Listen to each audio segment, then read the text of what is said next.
welcome to my channel. This is the first episode of r/Fatlogic. I'll be reading some ridiculous posts and give my honest opinion about it. It's only my opinion. I'm not a specialist in any shape or form, but I used to believe a lot of these ideas, and now I just think they're harmful for a lot of people. So yeah, I'm just gonna react to four of them that I found recently, and I hope you guys enjoy it. So the first one is it's a freaking miracle that any fat person ever in history has voluntarily gone to the doctor, or as I like to call it, gone in for formal, overpriced, institutionalized shaming. But yeah, right, white sigma and thin privilege does exist. And the reason why I think this is particularly funny for me is that uh, normally fat people go to the doctor because they have health problems. Like they're not just walking around and hanging out at the doctor's office. Like they go because they have a health problem, and they go more often because they have more health problems. And the other reason why I found it particularly funny is because the last time I went to the doctor was before I started my weight loss journey. I'm not gonna get into details about it because it's about my journey specifically, but I was having a lot of health struggles. And one of the first things the doctor asked me was if I had gained or lost a significant amount of weight recently. And in fact, I did. I had gained like 20 pounds in 6 months or something. That was there in 2020. A lot of people gain weight back then, but so I was one of them, and it was affecting my health in a lot of ways. And of course, I told her that, and she advised me to lose weight. And back then, I was still very deeply into this body positive, fat acceptance ideas, and I thought she was fat phobic, that she was a bad doctor to for telling me that. And now I just think it's funny because indeed, like I without really wanting to lose weight, I started to eat better and exercise like 5 minutes a day or so, and I lost weight. I lost like 9 pounds in 1 month, and I was like, oh, so turns out that eating healthy and moving your body really makes you lose weight. Surprise! So I kept doing it, and I kept losing it, and my health problems just went away. Like I'm the healthiest I ever been my entire life. Like recently, like a lot of people around me was getting sick, and I didn't. Uh, the reason why is because my immune system is so much better now that I'm eating better, and I'm able to identify food triggers and food sensitivities that I have. Uh, So what they call here as formal overpriced institutionalized shaming is just the doctor doing their job and telling you, okay, maybe the way you're living your life is not the best. Like maybe the way you're eating, the way you're not exercising enough, the way you're not moving your body isn't good for your health. So maybe you should change that. And this reflects on your weight. So this is a easy way for them to assess if your lifestyle is not ideal. And a lot of diseases are directly related to obesity. And I was indeed obese in 2021, uh, and it was causing me a lot of health problems. And the reason why I was at the doctor's office was because I had these health problems. And so, like, you're not gonna be going to the doctor as often if you're healthy, right? So why you're going to the doctor and complaining about their advice, like, doesn't make sense for me. It's just, when you tell people that, you're telling fat people that they cannot go to the doctor. Like if you go to the doctor, they will shame you. They will just, make your feelings hurt. And so don't go there. No, they're bad. Don't listen to them. They're just shaming you. And this keep people from getting healthy. Like I was obese, but I was like at the beginning of the obesity. It wasn't like morbidly obese or anything like that. And now it was already affecting my health, and I'm only 23. And imagine people that are like 300, 400 pounds, and they listen to this advice telling them to not go to the doctor, and they're struggling with their health, and they don't check it because they're afraid of the doctor telling them to lose weight. This is so harmful, and they think they are doing a good thing here, but sad. And a lot of people that fall for that are vulnerable, insecure people that just want validation. Just want someone telling you there's nothing wrong with you, that's not your fault, it's the doctor's problem, not yours. And this is just sad. In my opinion, it's just really sad. So the next post is apparently a Facebook post, and they had like a little back and forth conversation on the comments, and yeah. So a person said, struggling a little. I suffer from binge eating disorder. I really wanna go out and get a cup of McGriddles. I already ate and I'm still feeling hungry. I could eat cereal or something at home and not put myself in the position where I wanna binge on what I'm craving. Does that make sense? Anyone have any advice that can shed some light on what the intuitive choice would be? So the concern now they want to do the right thing, but they want to do the right thing based upon intuitive eating. So the comment said, if you are still feeling hungry, I think you should honor the hunger. Are you able to go order one McGriddle, drive away some, and eat it, and assess how you feel? Is there any food you have at home that sounds good to you? And the person responded with, maybe just getting one would be the best option. I just can't sense it's not going to be enough food to make me feel satiated. And then the person that offers the first advice responded again with, or two then, and try to assess how you are feeling while you eat them and after you eat. And the author of the publication said, thank you, maybe I'll get two and just remind myself to check my hunger level between them. I need to remember it's okay to stop eating when I'm full, even if there's more there. Sorry to be annoying, I really appreciate your help. Oh my god. Like, so this really makes me nervous because, like, she, I assume it's a she, but they, like, clearly say they have a binge eating disorder. Like, they're not just a normal person that are at home and they just like craving something. Like, everybody had these days, everyone like, oh, I'm really craving this specific food that I really like, or a specific taste, no, sweet or spicy or savory things. But this person said clearly that they have a disorder, an eating disorder. And no, I'm not a specialist in eating disorders. I am indeed a psychology student. Uh, so I know a little bit about it, but not in depth. Uh, but each eating disorder uh, normally have triggers.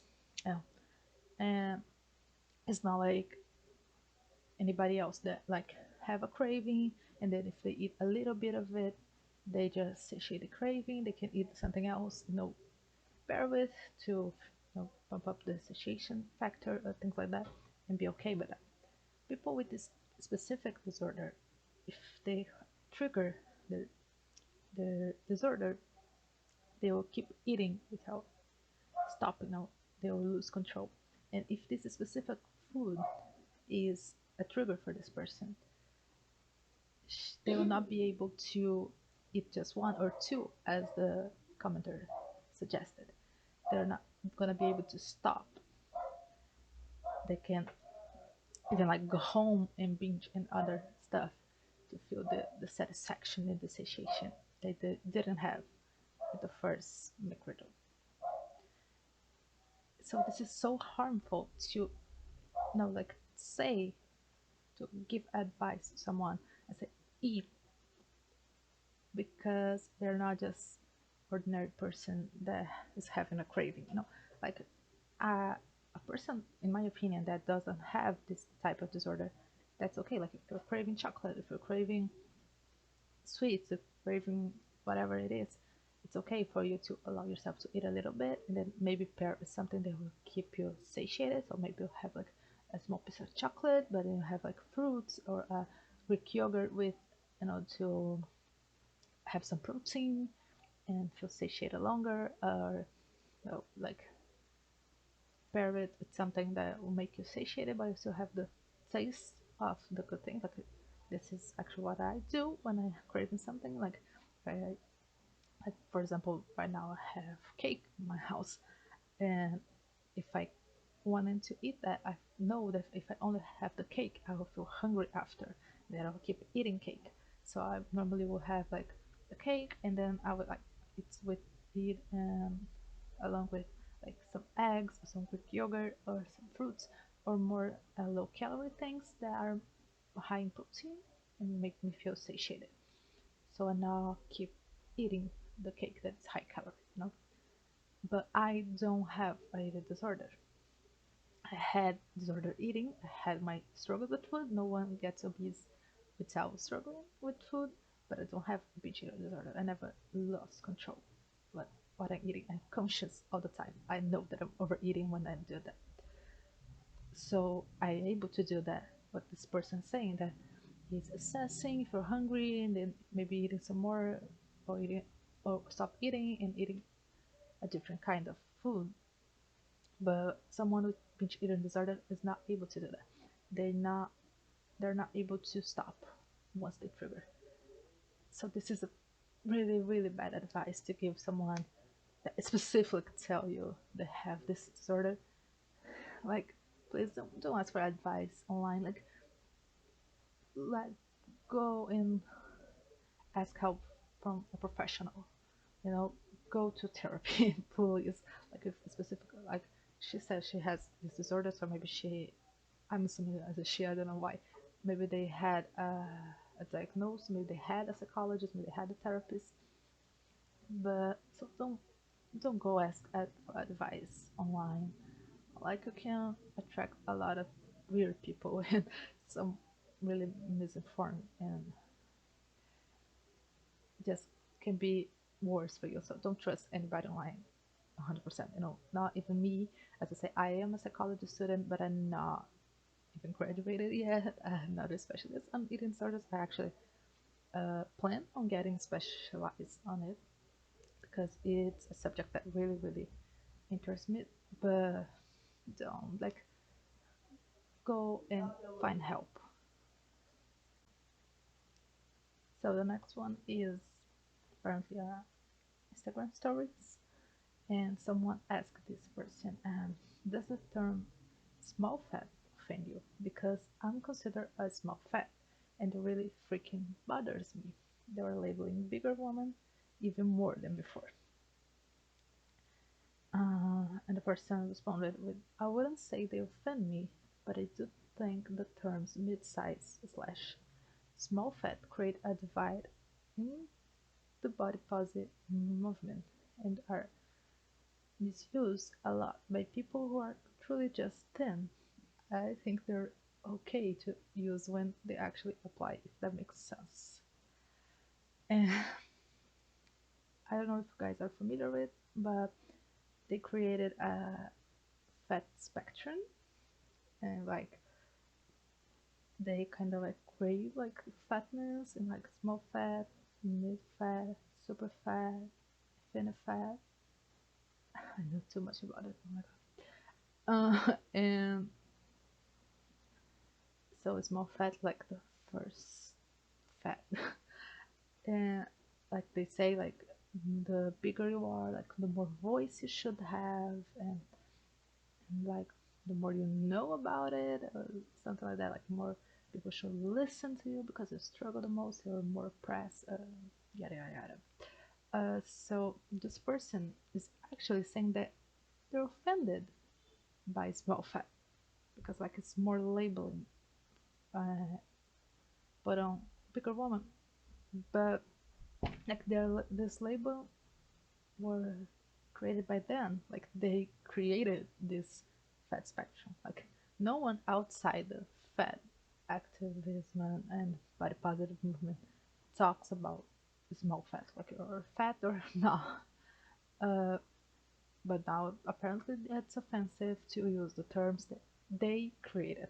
The other person said that they don't get offended by it, but they think it's misused by thin people.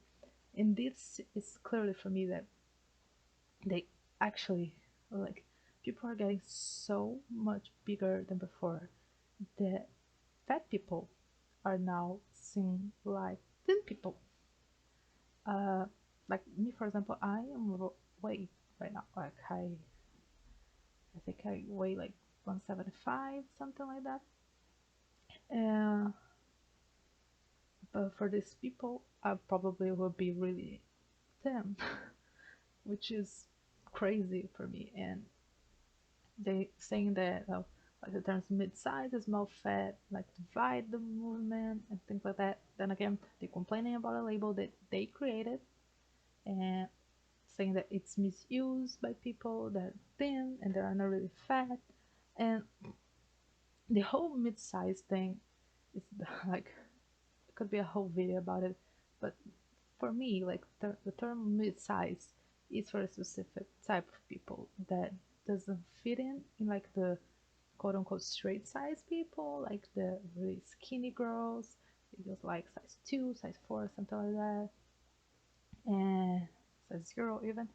Uh, and they don't fit in with the fat people, like the plus size. You know, like for most of my life, I was, for me, considered a mid size because I was really like in between. Like I had some problems finding clothes in like normal stores, uh, because I was a little bit bigger than, but I also had problems finding clothes in the plus size stores because I was too small for plus size. Uh, so, like the term mid size is not for small fat, in my opinion. Like there is a group of people that doesn't fit in any of these categories. Like they're not like plus size, then they don't fit in totally with the skinny aesthetic. Like they have a little bit of fat in their body. They know that they are what I consider should be called like thick. You know. Anyways, and they just complaining that thin people are like misusing this word. Like guys, like let's be honest. As I said, no one from outside of this community uses labels. Like either you're fat or you're not. Okay, and these labels, these categories are created by them, and now they're complaining about the labels they themselves created. It doesn't make sense for me. They just, I sometimes I feel like they just like to fight someone because it's easier, to fight anybody else and like just to blame everybody else and say that everybody else is wrong and everybody else is oppressing you and shaming you, and now look within yourself, and reevaluating your own beliefs and reevaluating your own, lifestyle and your own poor choices, um, because it's hard, like losing weight and changing your life and creating new habits are freaking hard. So this is way easier, like it was for me. Like it was really comfortable to eat a whole pizza and say that's okay because my size doesn't matter because I'm beautiful. And I was like, don't get me wrong, I never had like, and I don't think I wasn't pretty when I was fat, but I was unhealthy for sure. Like, and I think I'm even more beautiful now because now I'm confident. about my accomplishment. And like now I have a sense of responsibility. I have a sense of, like I can push through pain and discomfort and accomplish a lot of things. And this, like, I keeping a promise that I made to myself, and I'm becoming healthy. And this gave me confidence. And this confidence for me makes me prettier than it was before. I don't know if it makes sense. But this just annoys me. Like, they create the labels, they complain about the labels, they're probably gonna create another ones. Like, come on, you're creating problems to complain about. Okay, so let's go to the last one, and this one is special. Like, this one is multiple images, and oh my god. So the title says Diet Culture Celebrates Disorder Eating. Yeah, let's see how. So they say, whoa, you look great. Looks like you lost weight. But the thing is, they didn't really explain how this is disorder eating. Like, they have an image of a person with a burger, and this person is like chubby, like it's fat, and the other one looks smaller and has an apple. I don't know what they're trying to say. I don't know why this is disorder eating. Like, yeah, like somebody says that to me, like, you look great. It seems like I lost weight. I would say, yeah, indeed, I did lose weight, and thank you. I know, because I'm putting a lot of effort onto, like, I working hard to look the way I look and to lose the weight. And it's, as I said before, I started uh, with an intention of being healthier, and I like losing the weight, and I kept doing it, and I still have a little bit of weight to lose until I'm in a healthy BMI and I feel comfortable with. But like, I don't see anything disordered about it. Like, especially if you know this, like, yeah, like, don't go around and like just randomly complimenting people that you don't know. Like, I particularly would not feel comfortable with, but like people that I know and they know me, they know that this has been something that I've been working on. Like, please tell me if you're seeing differences. Like, I love it. Please tell me. Like, this is not a disorder, like, at all. Like, they don't explain why this is considered disorder for them. Like, the next one, I admire your discipline for exercise. Why this is disorder? Like, they don't explain why this is disorder. Like, yeah, like exercising requires discipline. Like, not everybody like loves exercising. Like, I have like friends that since we're little, like they love running outside, they love doing like playing sports and things like that. And I always kind of was jealous of them. I admired that. My sister is like that. I have like one of my best friends was like that. I wasn't. I never was like that. I was never like a type of person that love moving my body. Like, I like dancing, things like that. So yeah, it requires a lot of discipline for me to wake up every day and do it. Not every day I'm feeling like it. Not every day I feel like I have the energy. Not every day I'm able to do it, but it requires a lot of discipline. Like, when I set myself up to exercising and I commit myself to a workout program and I able to complete it and I able to do the exercise that I was planning for that day, it's like, it's really like a matter of discipline. And yeah, I don't see how you complimented somebody about this discipline for exercise is a bad thing. Like, it's hard.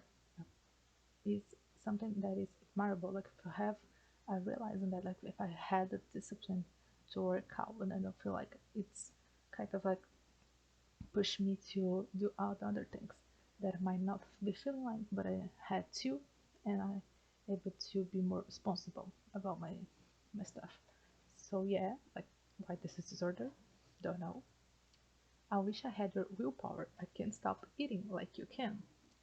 And yeah, like this is I'm not totally on board with.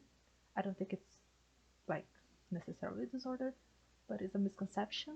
Like there's not like you just like get willpower and then you just can't stop eating. Like it's more a matter of discipline, like they were saying before with exercise. Like eating is the same thing. Like if you stick to a meal plan, or if you're tracking calories, or whatever you're doing, like if you're replacing foods with healthier versions, if you're trying to eat more vegetables, more fruit, drink more water, if you're trying to cut out fast food, or at least like eat less of them, it requires a discipline. It becomes easier, in my opinion. Like it can become a habit as you used to, but it's not a matter of like I just get this willpower and now I just can't stop eating. Like it's a effort, and not always we're able to accomplish that. Not always we're able to stop. Not always we're able to deny some type of cravings, some type of foods. But it's then again discipline. You'll have to try it every single day, and every single meal is a new opportunity to do it better, do it right. So it's not like just willpower. No, it's way beyond that. I don't see this as a disorder eating, but I also don't think this is quite right. Tell me about your diet. You're so skinny. Then again, I don't see how this is disorder. Like, oh my god, but some people lost weight because they have a ED, or because they're sick. And yeah, like if this is the case, the person probably will correct you. Like, oh no, I'm not on a diet. I just lost weight because I'm sick. I know. And they're like, okay, I'm sorry for that. Uh, but yeah, like then again, if somebody, and there is some people that ask me, like, what do you do? How can I do it? Because I have lost a significant amount of weight the last year, and I don't like prescribe a diet because I'm not a dietitian, I'm not a nutritionist, I'm not a personal trainer, I'm not anything. So I just like, yeah, I know I give some tips, and I like this is what works for me. This is how I am doing it, but find a way that works for you. At the end of the day, it does a matter of calories in, calories out. If you're tracking or not, you just have to be in a deficit. I'm not tracking calories. I never tracked it because I don't know. I'm just lazy for that. But I reduced the amount of food that I was eating. I increased the amount of vegetables that I was eating, and I increased the amount of activity. I just changed some things, and yeah, like I give some tips when people ask me, but I don't like say like do that and give them a meal plan. Like no, like I give some tips because people tend to over like complicate things, and it's like it's easier than I think. You just have to find a way that is doable for you, it's possible for you. Uh, like I don't see how this is disorder. Like I don't see how asking people to how they lost the weight is disorder. To know the person, like know the person, know they trying to lose weight and then doing it. Like you can ask that, and if they say something that it seems like disorder for you, like oh yeah, like I spend a lot of days without eating or doing any other behaviors that are not healthy, you can say like this doesn't seem healthy. Like you should uh, find help, like or something like that. But this is not disorder, in my opinion. You must have the best genetics. You're so done. Yeah, I think then again, this is a misconception. This is not disorder, in my opinion. Like because yeah, like in certain degree, you have genetics play a role in your weight gain and weight loss, but it's not like your genetics will not make you 300, 400 pounds. Like it may like make you bigger, maybe you'll be bigger than some other people, but it'll be like 10 pounds. No heavier. Like I am a bigger person naturally. Like I'm big, what they call big bone. I always was bigger than like my peers. No one like in preschool, in middle school, things like that. Like I was always taller. I was always bigger. Like I had like wide shoulders, wide hips, Uh, so like normally, like in my healthy weight, I will probably weigh like 10 to 20 pounds more than my sister, for example. She's a smaller frame, you know. So there is like a difference between us, uh, but it's not like that. Like when I got severe obese, it wasn't my genetics; it was me eating crap all day. So like that's a misconception, but it's not necessarily disorder. Like yeah, like it's just this person is just wrong. I don't see how this is disorder. And then the bottom line, like, now to explain, I think I'm urging everyone to let go of the control that diet culture has over society and allow themselves the freedom of life without body insecurities. How? Like the bottom line doesn't explain anything that is said before. Like how? How? I don't understand. Like the logic is so weak. It doesn't make any sense. Like if these images weren't together, they would make the same sense. Like they don't have like a flow. Like they don't. They said just don't make sense for me. I'm sorry. Maybe I'm dumb. English is not my first language, so maybe I'm just stupid. But that doesn't make any sense. Yeah, like diet culture has its problems. Like there is some things that, as I said, are like a lot of misconceptions, a lot of misinformation, a lot of over complication, and like, but there's not only two ways. Like either like you're gonna get fat or you're in diet culture. No, you can be healthy. You can be a normal person eating in a healthy way and still enjoying life and still going out to eat, still socializing, still having fun, still having a life, and not eating in a disordered way, because they always talk about eating disorders, but they only talk about the restrictive ones. Like it's only disorder if you're not eating whatever you want. But if you're eating whatever you want, if you're eating a lot, if you're gaining hundreds of pounds every year, then that's okay. Like there's nothing wrong with you. For binge eating disorder, you can go to McDonald's and eat whatever you want. That's not a problem. But if you're maybe don't have seconds on your dinner, like then you're disorder. Like please, like there's no such thing as health besides. There's no such thing as if you're too big or if you're too small, it can be a problem. If you're eating too much, if you're eating too little, is a problem.